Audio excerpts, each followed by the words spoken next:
Hey everyone, welcome back to the channel. My name is Tori if you're new here, and today we are going to get some medicinal gardening done. We're going to start some of our medicinal seeds, and I'm super excited to take you along this journey. It is a huge passion of mine, gardening, and I know a lot of you wanted to see this video. So this video is going to look a lot different, and my seeds are going to look a lot different. If you didn't know, we plan to move back to Pennsylvania. I've gotten questions on when, I've gotten questions on where. I probably won't tell you where. I'm from Northeast rural Pennsylvania. That gives you a general direction of where we're going, but when, we are not sure. My husband is in law enforcement and he's waiting on some certifications, and he's waiting to see what the job market will be like back in PA. Of course, there are a lot of hiring spots for his field and my field if I ever wanted to go back to work. If you didn't know, I have a master's in education. I was a teacher before I quit and became a stay-at-home mom slash, I guess, content creator,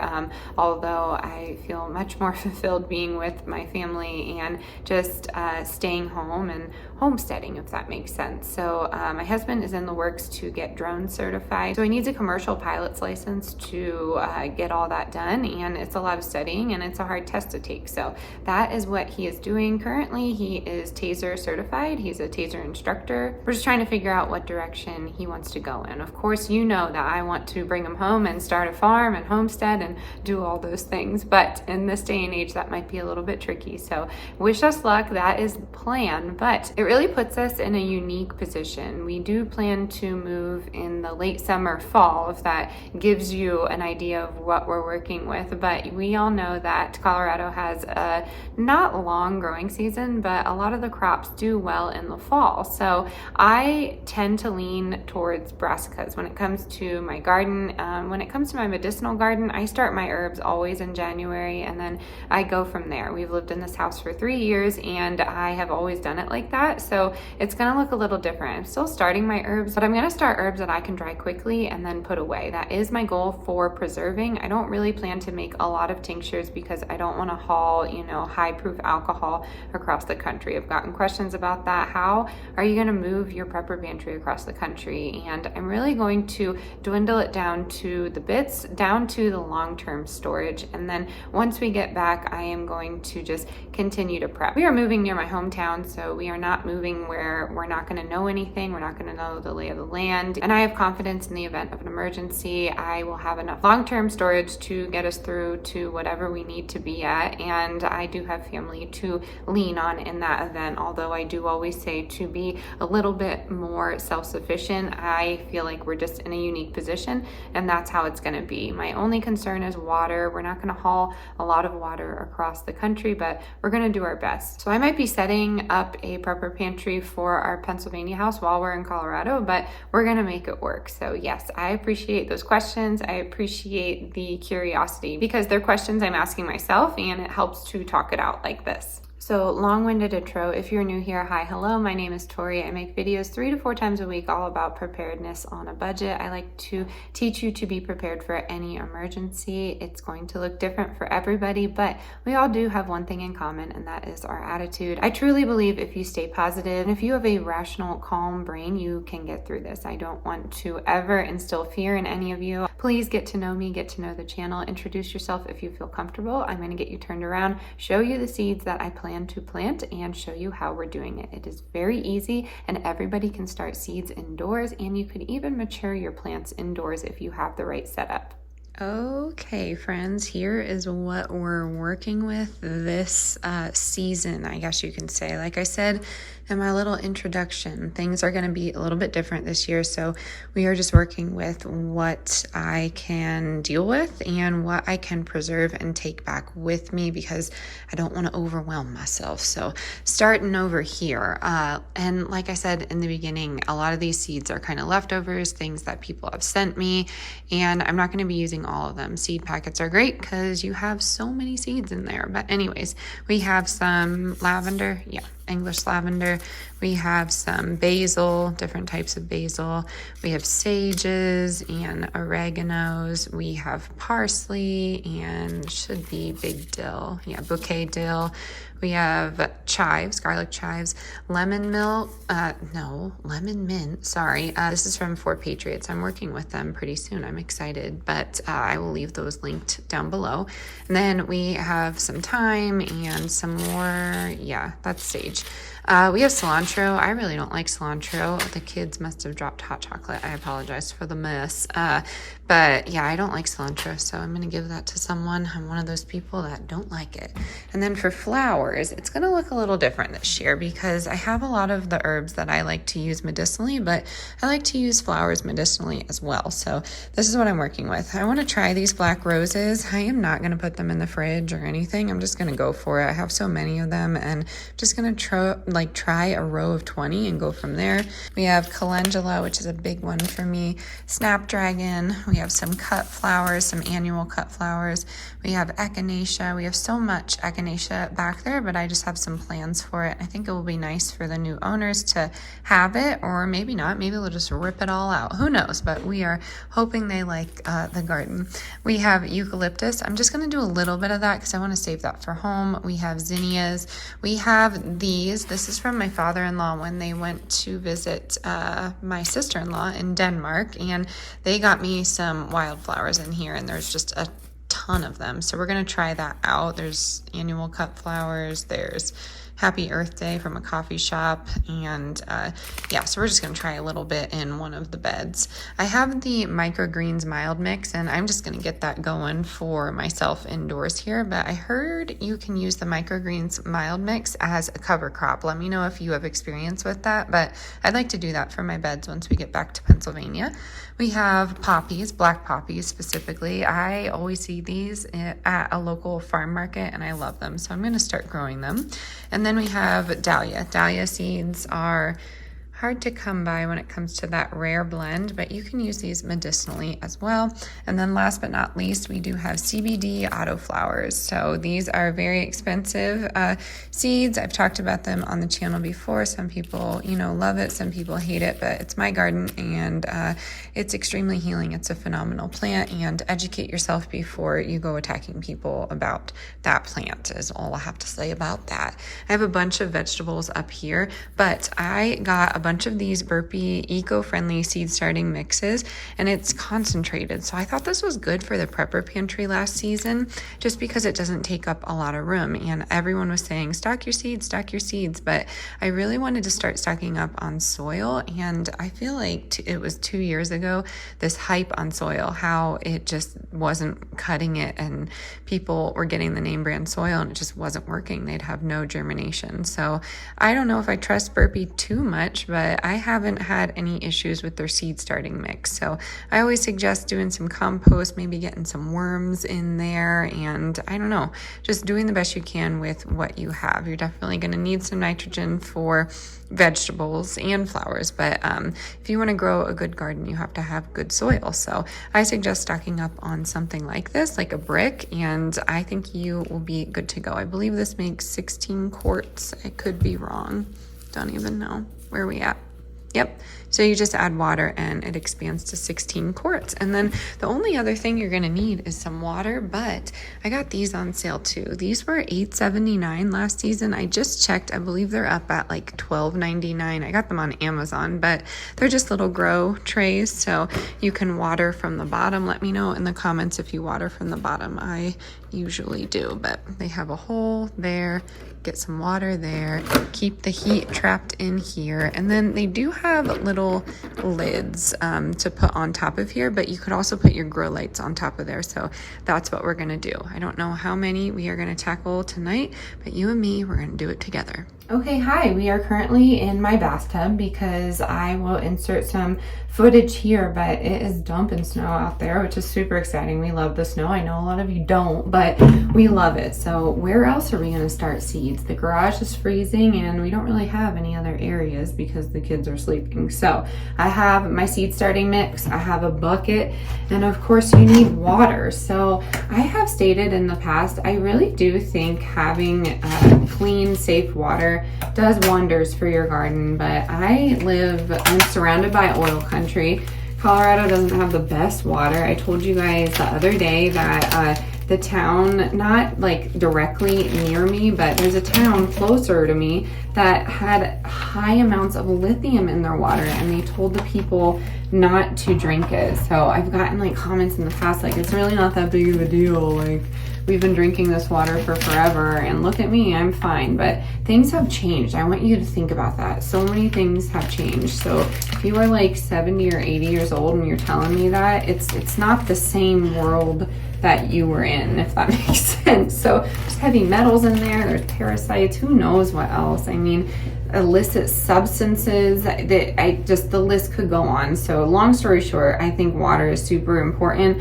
But right now this is all we have. So I am just using my tap water. But if you have a system set up in your house for your water to be filtered, that's amazing. I think your plants will do much better than mine, but we're gonna do fingers crossed. It says add approximately 4.5 quarts of warm water, and it's just these bricks of soil. If you've never seen something like this, sorry if I'm blurry, I just realized that. Am I blurry? I don't know. No, I hope that's better. But we are going to add some water in here because you really want some moist seed starting soil, because if you don't, you're not going to have enough moisture in your soil to have your seeds properly germinate. So I'm going to turn on the water here and just go right in. I gotta say, I've been seeing it all online. Like, I can't do lashes, I can't do nails, but I can certainly catch a chicken. Well, there are some of us that like to do both. Yes, I have my nails done, I like to do my lashes, but I also like to get some dirt under those nails. So if you ever see something like that, it makes you feel a certain type of way, like it did at first for me, then just know it's okay. You can be both. You can still want to have nails and lashes and makeup and still homestead. So I'm gonna put some water in here, and then I'm gonna mix it up with my hand.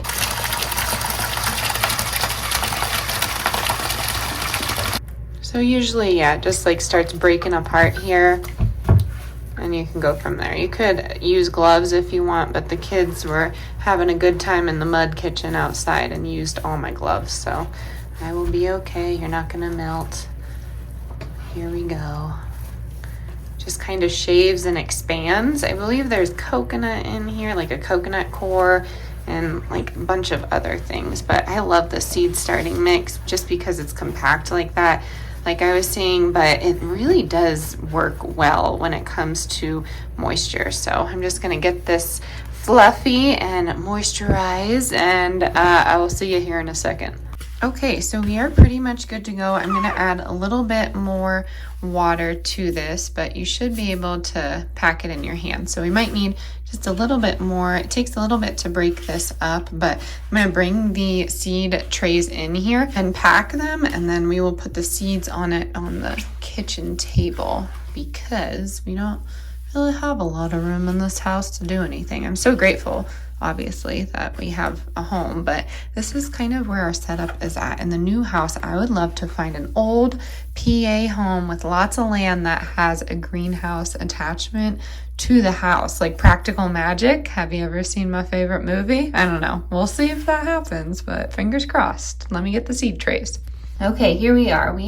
This is the strangest video I've ever made, I think. I don't know, maybe you can think of a smaller or a stranger one, but we have the seed starting trays. I just have a measuring cup, and I'm just gonna plop it on here, and yeah, then I just spread it out and go from there. So this is plenty of dirt to go across those 5 trays, but you could save this for other things, which is what I do. I just cover it and keep it warm, and we go throughout the season. So again, those blocks cost under $5 last season, so I picked up a bunch of them, and that is how I start my seeds. And the plan is to transfer them outside when we can, but the front of the house, we really want to get garden boxes out there. We built the ones in the back of the house, so we're going to do something rot resistant like cedar. You can easily make a garden box for like under under $30 with everything all said and done. So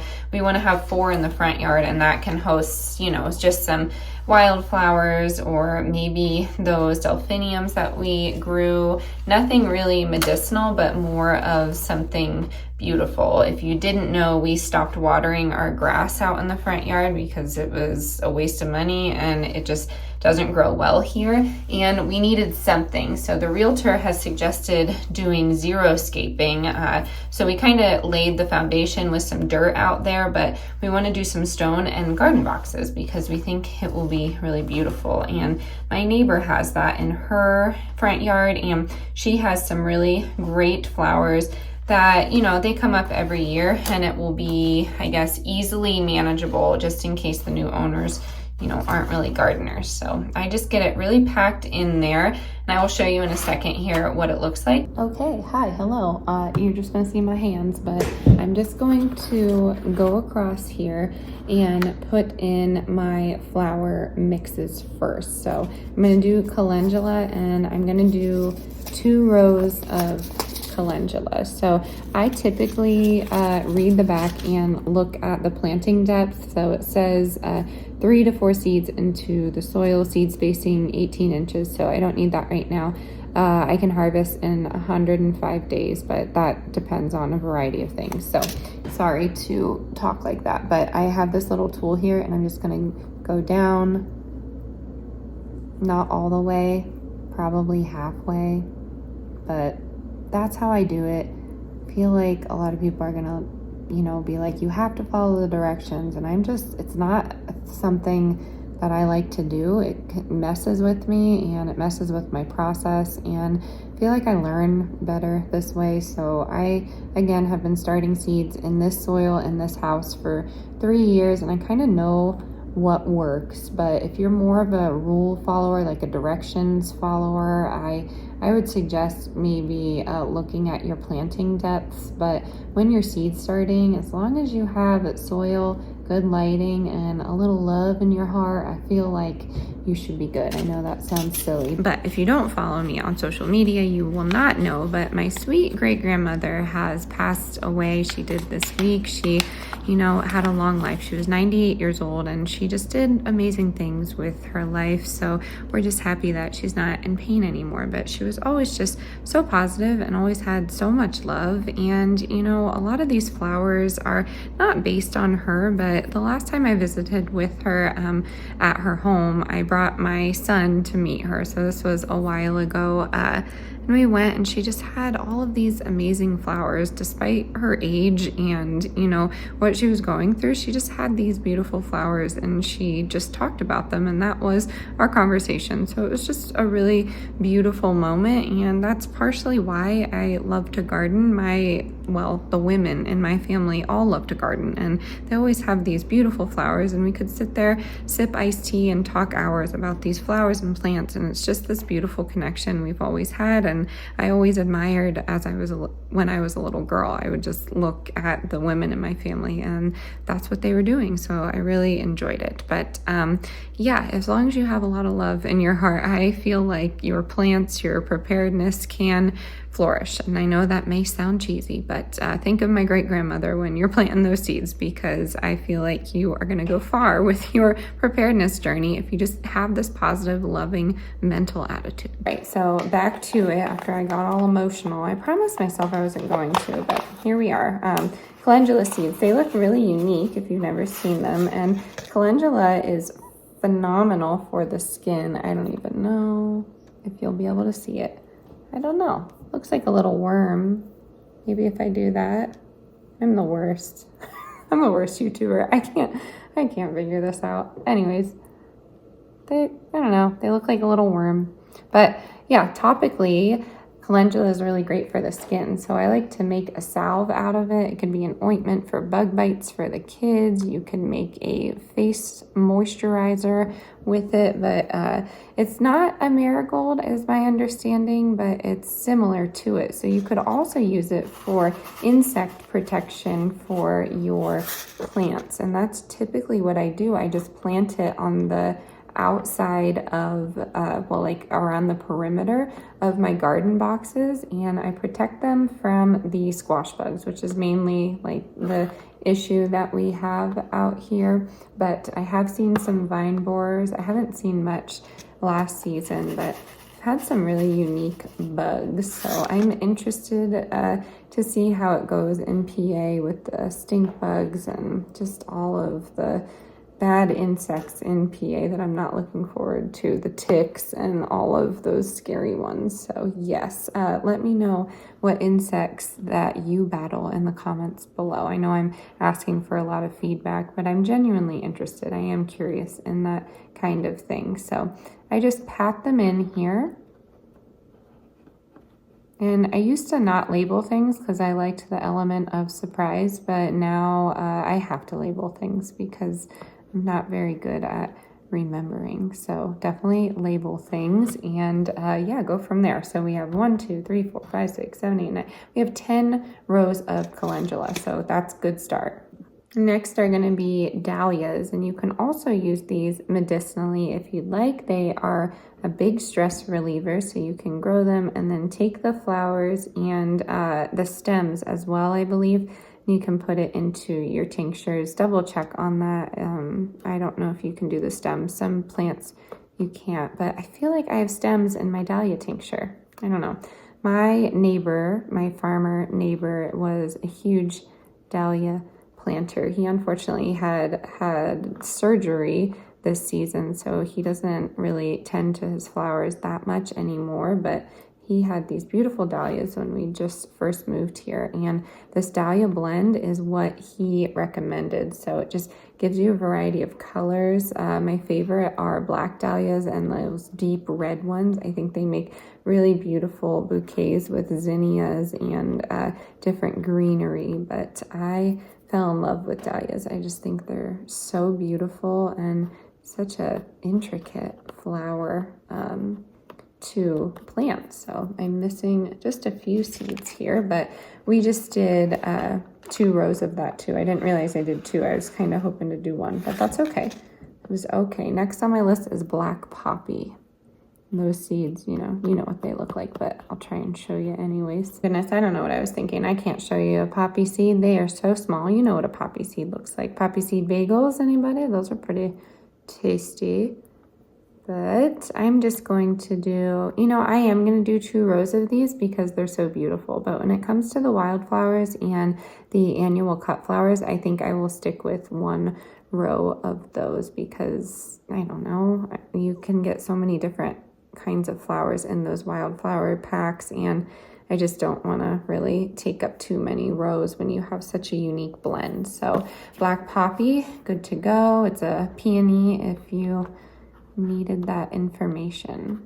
All right, on to the wildflowers. So I just decided to save some of the wildflowers. I'm just going to do rows of zinnias just because they are beautiful and I really enjoy them in the garden. I was watching Instagram and like the reels on there, and I think it's a TikToker. I don't have TikTok, but I can see like the TikToks of people, but she is a flower farmer, but she's an indoor flower farmer. I think she lives in Colorado and has an entire grow operation in her basement, and she sells to local businesses. She does bouquets, she does weddings, all from her basement. And I'm like, why didn't I think of that? Because man, that would have been amazing. We have a finished basement. It's really beautiful. We don't really hang out down there too much, but that would have been such a fun venture. I mean, never say never. I would love to do something like that, but I can't believe she does it all indoors. I want to know about her grow light setup and how expensive that is, but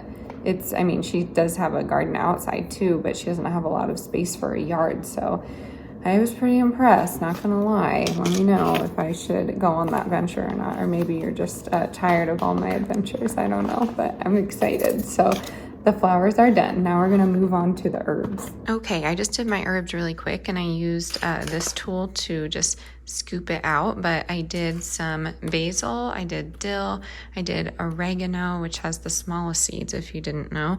I did some eucalyptus, and then I did some lemon mint as well as some parsley. So I'm excited. I'm gonna get some grow lights on here and I will show you the final setup. Okay, I swear my husband loves this setup, but it is so cluttered. That is fine. These are going to be filled up, but these are my Christmas lights. I obviously need a better setup than this, but I went to get the grow lights that plug into here and that didn't work. So I'm gonna have to get some new grow lights, but this just plugs into a USB. This plugs into a USB. As you can see, not as illuminated, but we're doing our best. So these should be good to go. They're nice and warm under here. I don't use heat mats, and I feel like that's controversial as well. Maybe I will if I'm starting to see some plants failing or some non-germination, but I've never used heat mats, so fingers crossed that I don't say that and then this year they fail on me. But we have all of the other things that we planted going on. We have our tomatoes coming, cucumbers coming as well, and then broccoli's coming up. We have sweet pea, basil, spinach always takes forever for me, but that's going on back there. I have some more beans, and then I have a pole bean here as well as a pinto, so pretty excited about that. And then we did have some lettuce salad today, so it's looking a little sparse, but other than that we are doing good. We have a nice little plant setup, and we did an inventory of our canned food just so we can see what we're doing with our vegetables. Like I said, I don't think we're going to plant to can this season, but perhaps next season in Pennsylvania. So yay, I'm excited. We got a lot done tonight. So I did forget to mention I sprinkle the top with cinnamon, and that prevents molding and it just gives some good nutrition to the soil. So get a good quality cinnamon and sprinkle that on the top of your plants and see if you see a difference. Alrighty, my friends, that is going to do it. We have our seeds all set up. I'm super excited to get this journey started. It just means we are closer to PA. We are savoring up all the moments left here in Colorado. It has been our home for 11 years and it's just brought us so much joy, but it is really time to head home and get our lives more established. I'm super excited to take you on that journey with us. I appreciate you all being here. I appreciate the support. Let me know what you're growing for your medicinal garden in the comments down below. I'm always so curious and nosy. As always, stay adventurous, stay creative. I'll catch you on the next one. Bye, everyone.